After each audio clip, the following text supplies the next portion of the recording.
Welcome, learners. Welcome to Black Slides. We meet now for a lesson in Form 3 Agriculture on a broad topic called Physical Properties of Soil.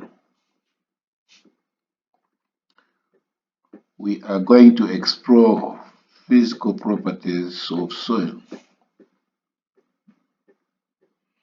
Physical properties are all the properties that have nothing to do with chemical change. So these are non-chemical properties of soil. Welcome, learners. In case of any inquiries, don't hesitate to reach out to us by simply sending us a text message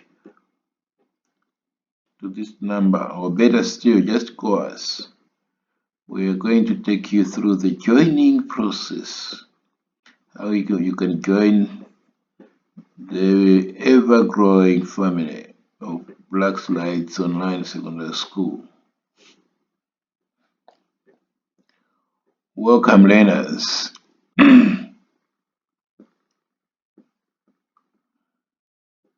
Welcome to Physical Properties of Soil.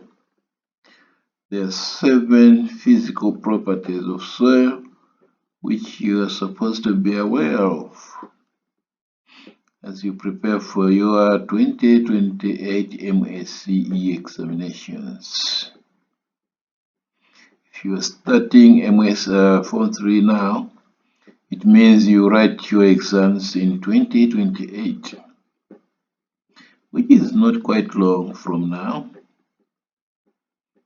You have no idea how time flies fast. So take things seriously now. From the word go, study hard, practice hard, attend all the lessons without skipping any. In case you skip any lessons, make sure you catch up quickly in order to prepare you fully for the 2028 MSCE. This is Form 3. If you have just written JCE exams and you are awaiting results, it is time now that you join our classroom so that you start learning right away Form 3, Form 4 material, Form 3 material especially. Welcome, learners. So without further ado, let's look at the skeleton of this lesson. We are going to be discussing physical properties of soil. In the lesson, we are going to look at soil porosity. We shall see what this is, right, and how it affects agricultural production. We shall discuss soil depth. We shall look at how this affects agricultural production. We shall also look at soil temperature. We shall look at soil structure. We shall look at soil color. We shall look at soil consistency. And last but not least, we are going to look at the soil texture. So we have 7 physical properties altogether. We are going to discuss each one of these. So pay attention to the definitions as well as to the role of each one of them in agricultural production. So take note, there are 7 of them: soil depth, soil porosity, soil temperature, soil structure, soil color, soil texture, and soil consistency. So we are going to go to look at each one of them one after another, not in any order. We shall take any order.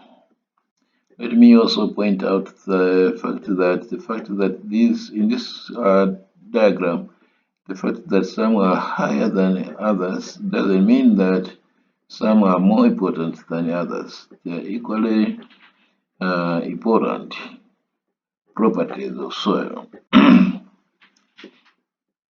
So that's the map of the lesson today. Let's begin by looking at soil texture. What is soil texture?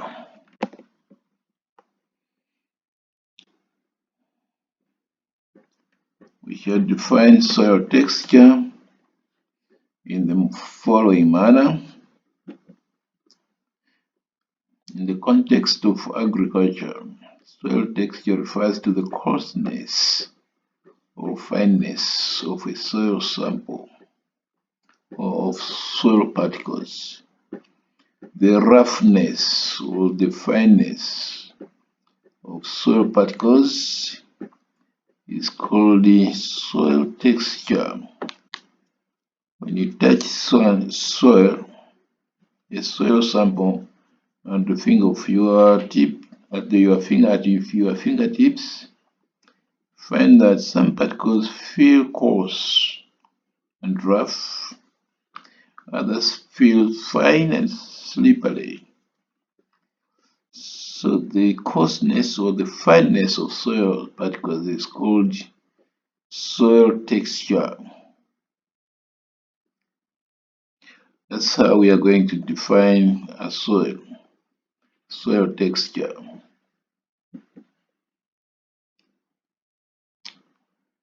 The coarseness or the fineness of soil particles plays a very critical role in crop production. So you'll be asked in exam, explain 5 ways by which soil coarseness or fineness, which is soil texture, affects crop production. Remember that in terms of soil texture, so a soil sample can be considered to be sandy. So we have sand, clay, and silt. You can also have what is called loam soil, sand loam, sick loam, like that. All those are types of soil texture based on their coarseness or fineness. So the type of soil determines the type of crop to be grown in a particular area.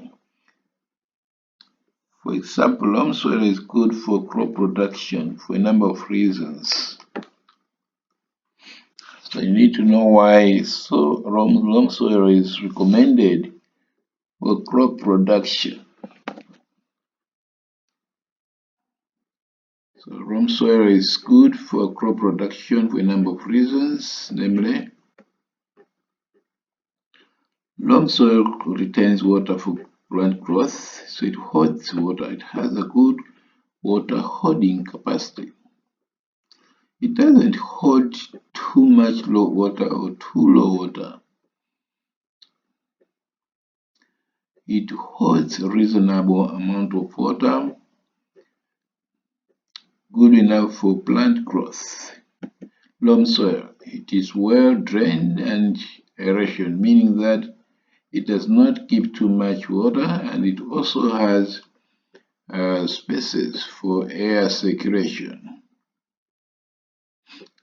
Loam soil. It is able to supply nutrients to growing plants because since it is well drained and well aerated, it is capable of supplying nutrients to growing plants.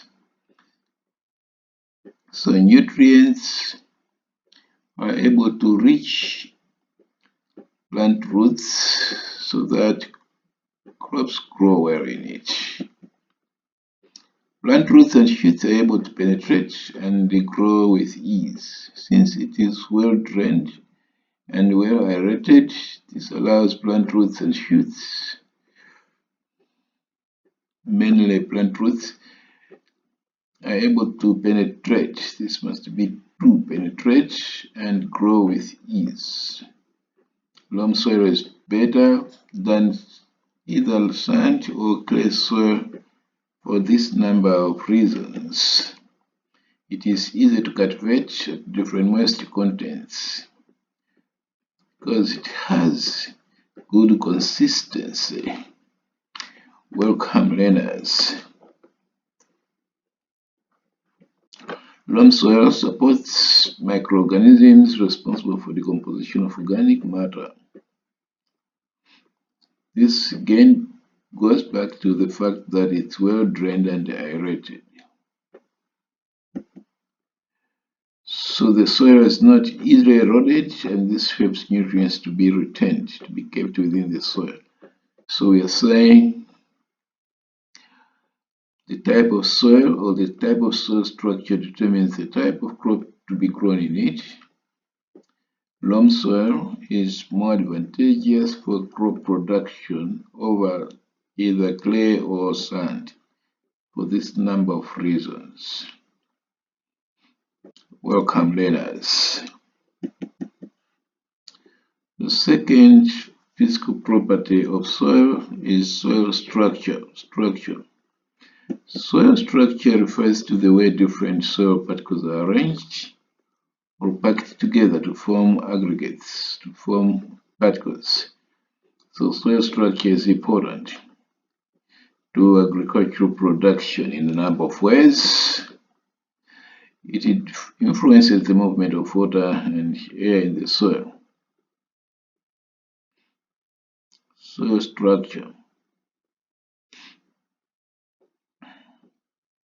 is important because it influences the movement of water and air in the soil. The more compacted the particles are, the harder it is for water and air to move in the soil. The more spaced the particles are, the easier it is for water and air to pass through it. The soil structure is important in a number of ways. It determines the movement of water and air in the soil. It also determines the pore spaces and drainage in the soil. It determines the distance between particles and the availability of spaces in the soil. Types of soil structure. There are quite a number of types of soil structure depending on how particles are arranged in it. Alright, we have a type of structure called flat or plate-like structure. This is where particles are horizontally arranged on a plane. So the particles are arranged on a like in flat plates.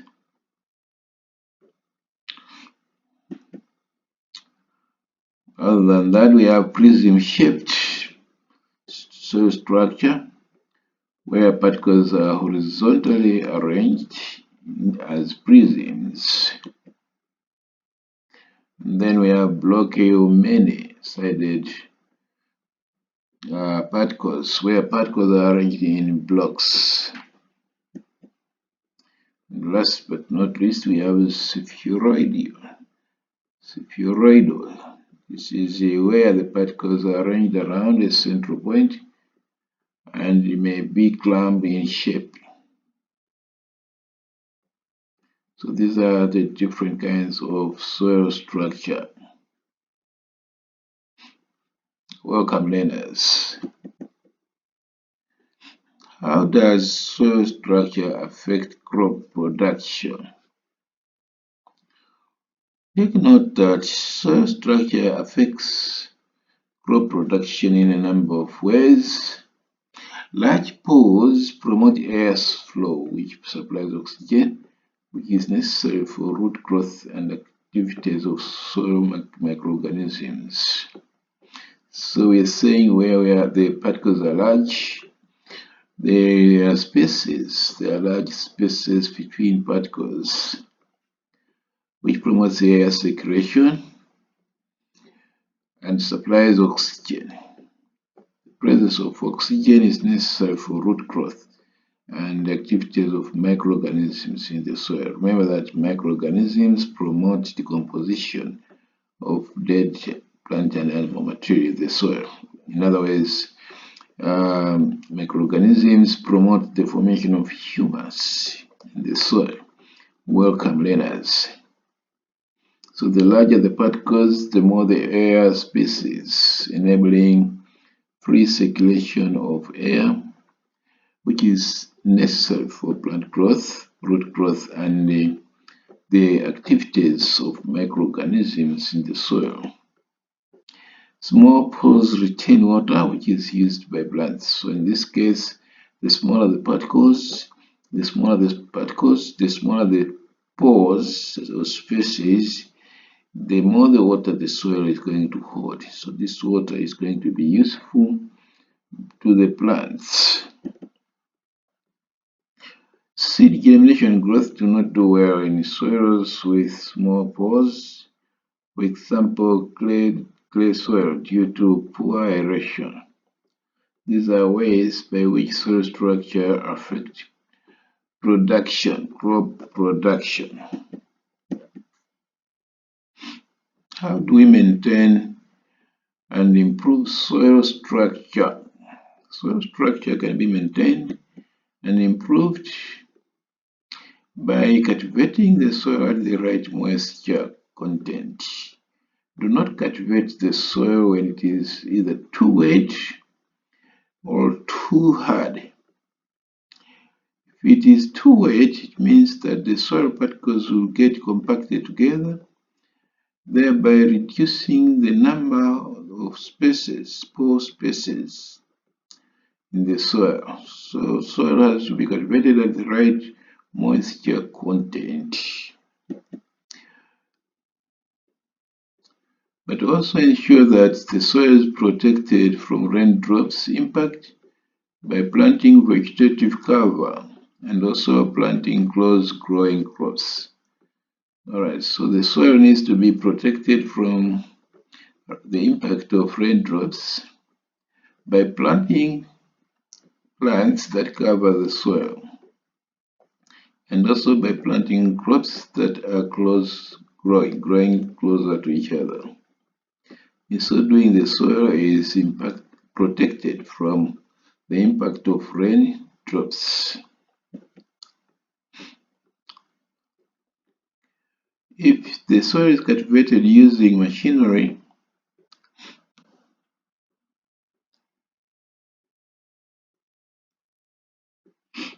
make sure that the machinery is not heavy. So using machinery well, as heavy machinery is likely to compact the soil, thereby destroying its structure.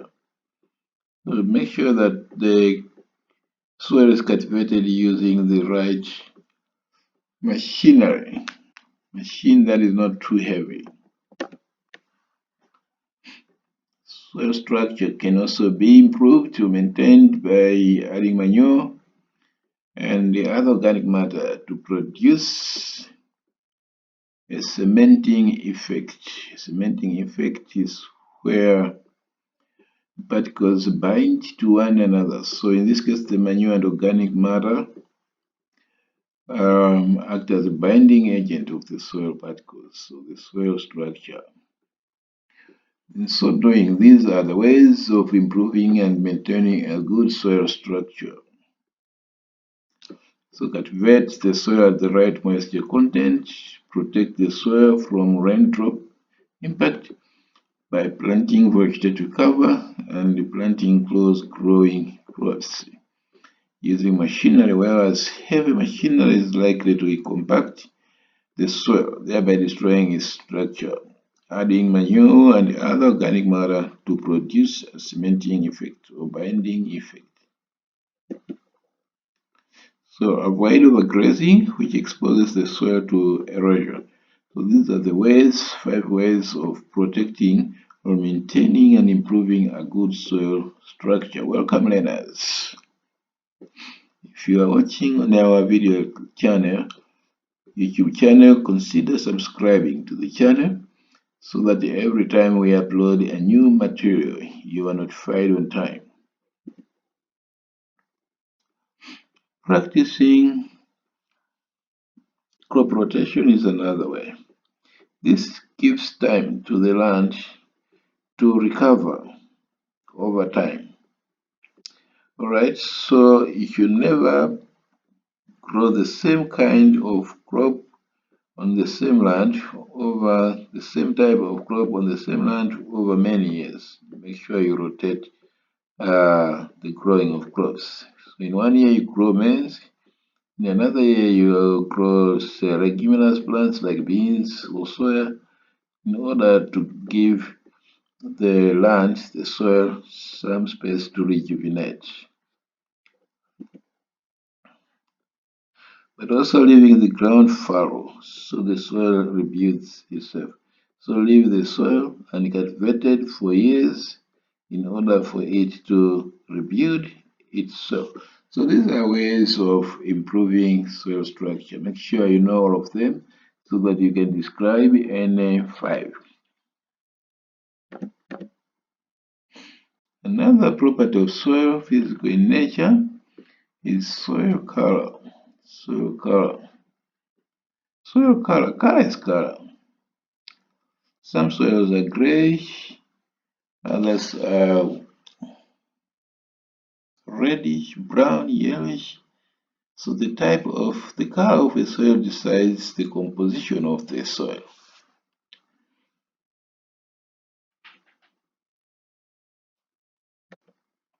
So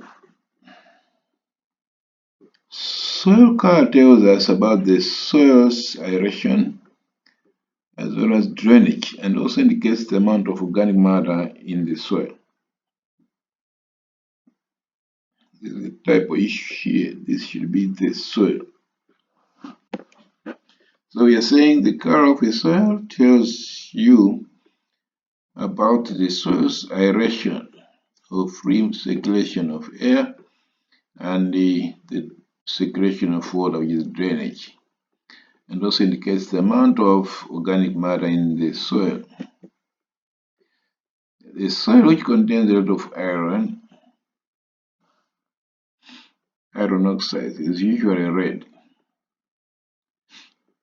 brown, or yellow in color. So if a soil sample is reddish in color, brownish in color, or yellowish, then just know that such a soil contains a lot of iron oxides.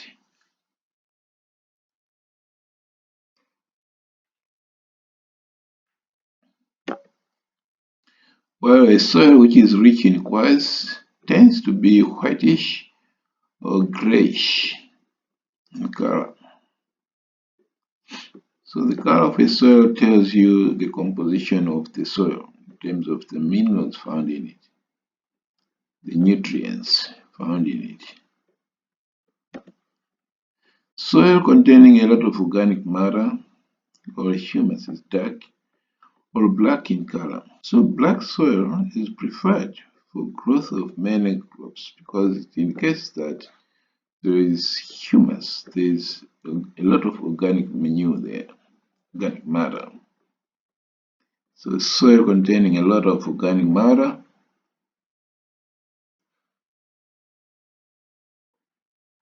or humus is dark or black in color.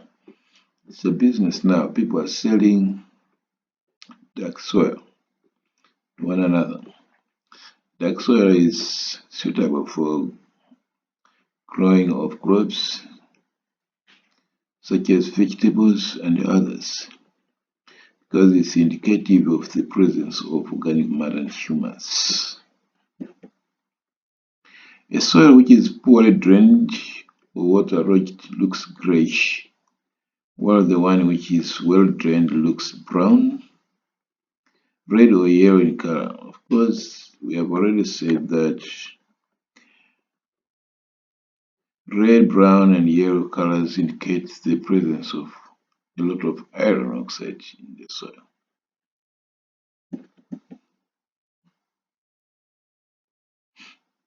So if you are considering to grow crops based on soil color, go for the one that is dark and black, because that's indicating that it's rich in humus and organic matter. Soil temperature. Remember, temperature is coldness and hotness. So in relation to soil temperature shall mean the coldness and hotness of soil. Soil temperature relates back to the color of a soil, as we shall see soon. So soil temperature can affect crop production in the following manner. Can it determine seed germination? Remember that the conditions for seed germination include moisture and warmth. A soil that is warmer, moderately warm, will enhance seed germination much quicker than a cold one. So it affects, soil temperature affects seed germination.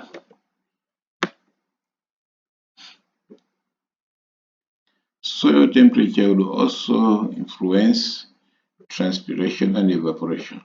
A soil that is hot will cause its crops to lose water first through transpiration and evaporation. Remember, transpiration and evaporation is what is called evapotranspiration. That's the combined loss of water from plants. So a soil that is very hot will cause its plants to lose water through transpiration and evaporation. But it will also influence root depth. A soil that's warmer is going to influence root growth, unlike one which is cold. It will also decide temperature, will also affect chemical reactions in the soil. Remember that one of the factors influencing chemical reactions is temperature. So the higher the temperature, the higher will be the rate at which reactions take place in the soil.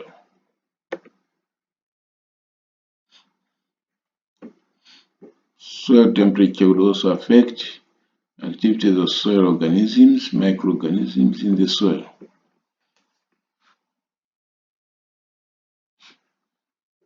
If the soil is too hot, it is going to kill the microorganisms in the soil. Therefore, there is going to be reduced activity of microorganisms. So there are a number of factors that affect soil temperature. One of them is soil color, vegetative cover, and slope of the soil. So dark soils absorb more heat from the sun. Remember that black objects or dark objects absorb more heat and return it. Alright, so when a soil is darker, it gets hot more. And that will influence everything that we have said up there. Another factor that affects soil temperature is soil cover. Bare soil warms up easily during the day and cools off quickly at night. Bare soil is one which does not have plant cover. So during the day, it receives direct heat from the sun and gets very hot.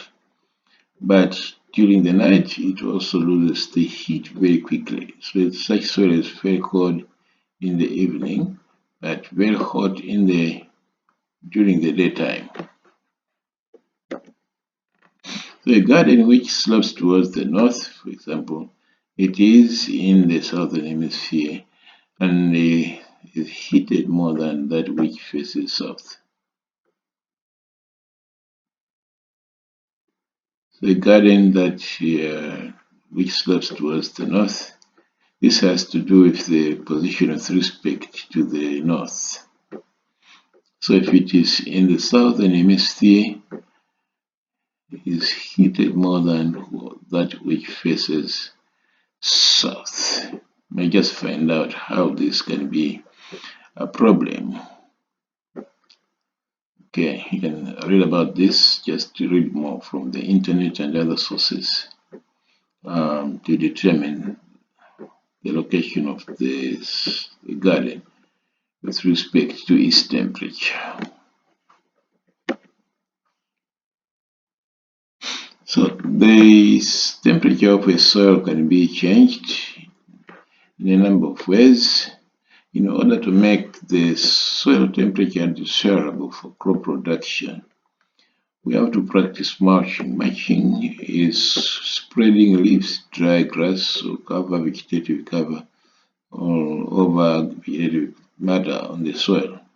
In so doing, the soil is prevented from receiving direct heating, which would otherwise impact negatively on the growth of crops in the garden.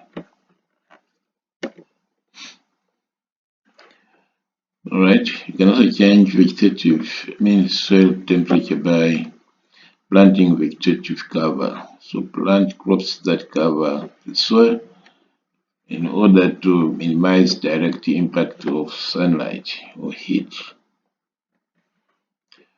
Another one is to irrigate crops to add water. Remember that water has a cooling effect, so when you add water to the crops, the soil becomes cooler and becomes conducive for growth of crops. Welcome, learners. My name is Mr. Apochilola. Consider subscribing to this channel so that every time we upload a new material, you are notified on time. You can also improve soil, change soil temperature by draining the soil. Okay, this implies that the water content must be made as reasonable as possible. Do all that can be done in order to have reasonable water in the soil. That's draining the soil. Soil consistency. Another characteristic of soil, physical property of soil consistency. Alright, so soil consistency refers to the state of soil under different moisture conditions. It refers to the state of soil, the condition of soil under different moisture conditions, soil consistency. Soil tends to be loose when dry, as in sandy soil. So the consistency of sandy soil is looseness when it is dry. The particles in sand don't stick to one another when it is it is dry. Alright, so soil tends to be loose. The particles are not tightly held together when it is dry. Sandy soils. When soil is moist and pressure is applied, it tends to be friable, easily crushing. When the soil is moist and the pressure is applied, it easily gets crushed. That's what is meant by, so that's the consistency of a soil. When it's moist and pressure is applied to it, its particles can easily be crushed. It's wet. But sand particles would actually tend to be loose when dry. Soil consistency. Wet soil tends to be sticky, as in clay soil. It also displays plastic behavior, especially clay soil. Note that soil consistency changes with the amount of water present in the soil. Okay, Take clay for example. When there's plenty of water in clay soil, the soil is going to be sticky. But if you dry it and break it, it's going to be friable. It is easily crushing. Okay. Consistency affects the workability, the ability to be cultivated of the soil. When the soil is too wet, as in clay soil, it becomes difficult to work with. When soil is dry, it becomes dusty.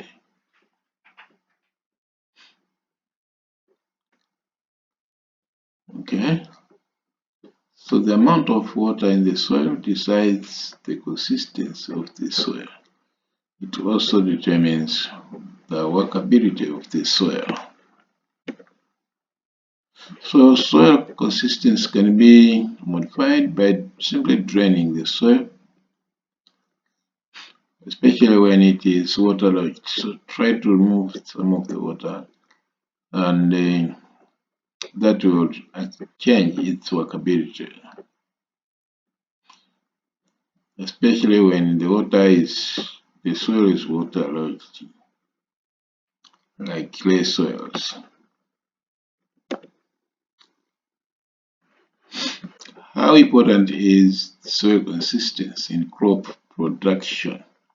Soil consistency affects crop production in some ways, in a number of ways. It affects the workability we mentioned earlier on of the soil. So soil should be cultivated when it has the right moisture content, not when it's too dry and not when it is too wet, but when it has just the right amount of moisture. So the soil, when working on a soil, should neither be too wet nor too dry. Soil can be destroyed if cultivated when it is too dry, because the soil particles break down easily into dust and can be eroded. So it's better to cultivate a soil when it has the right amount of water, neither too dry nor too wet. Soil is going to stick to implements, to hoes, to plows, and it paddles when cultivated wet. So clay soils are hard to work. Basically, clay soils are hard. This must be hard to work with when too wet or too dry. When it's too wet, the soil particles will stick to the implements. When it's too dry, the soil is going to break down into dust and can be easily eroded. One way to modify soil consistency is to drain the soil when waterlogged, meaning that the water must be removed to the right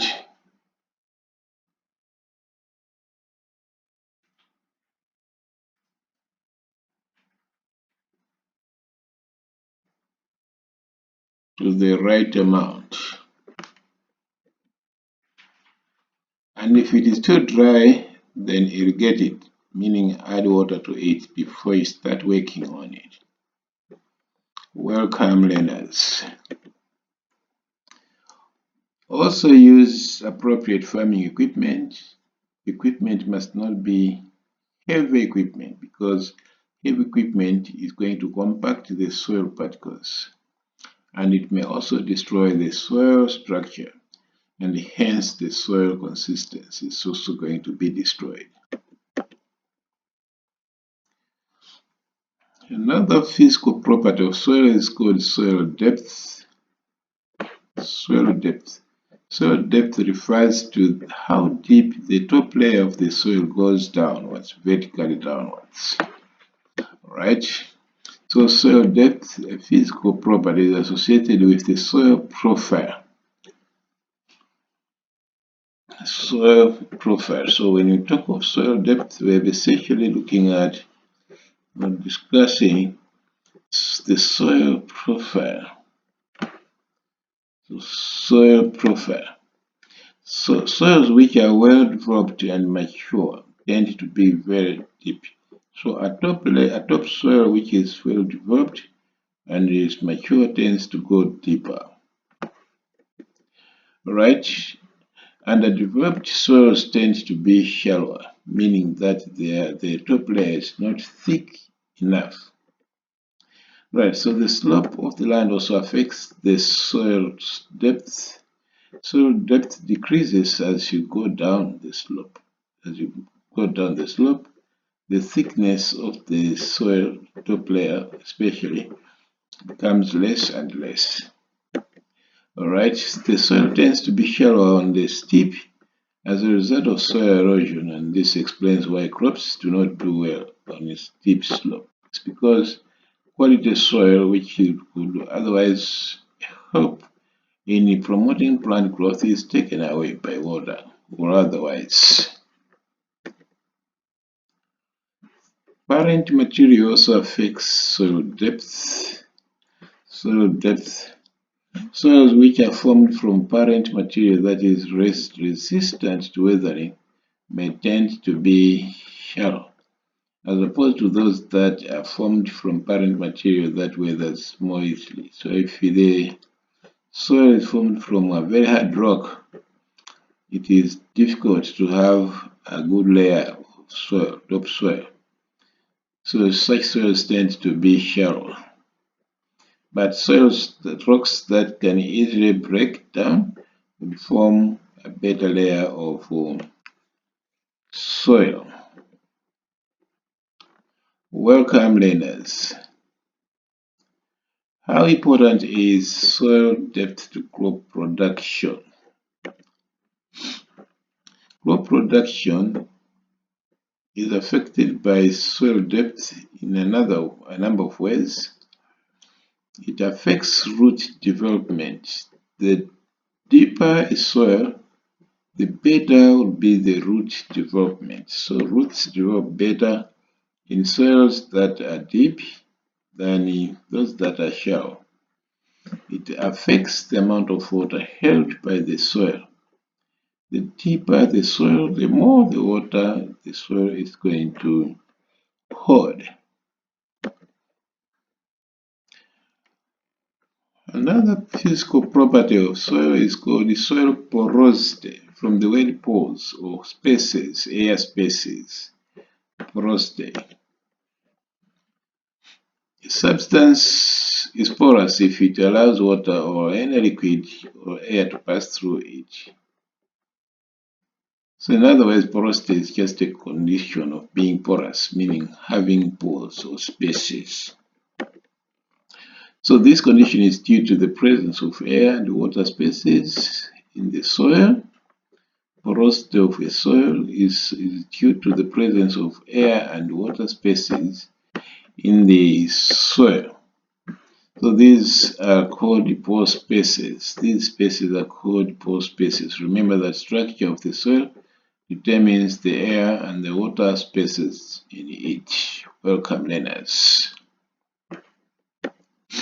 So when the soil particles are close together, as in sandy soil, the total porosity is low. When the soil particles are close together, as in sandy soil, the total porosity is low. Okay, this I think is talking about clay soil. It is in the clay soil that the particles are close together, and so the total porosity is low. In other words, there are fewer spaces in a clay soil where the particles are closely packed together. Alright, so porosity in clay is high.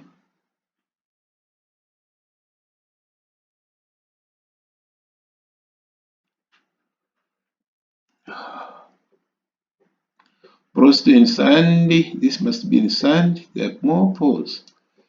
Porosity in sand is high because air spaces through tiny spaces, though tiny, are many. Alright.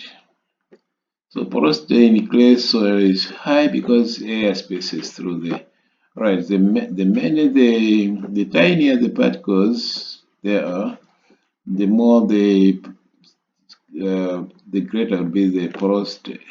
the amount of space between particles. So pore spaces can make up as much as 40% of sandy soils and over 50% in other soils. Welcome, learners. So this is what we had to discuss today in a topic called the physical properties of soil.